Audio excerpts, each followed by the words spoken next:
はい、どうもクールサムライテックです。今回はスズキアルトのエアコンコンプレッサーをオーバーホールしていこうと思います。それではスタート。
はい、いかがでしたでしょうか。今回はスズキアルトのエアコンコンプレッサーをオーバーホールしました。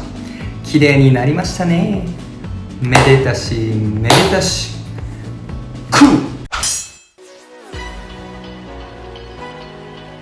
この動画が良かったらチャンネル登録、高評価、コメントよろしくお願いします。バイバイ。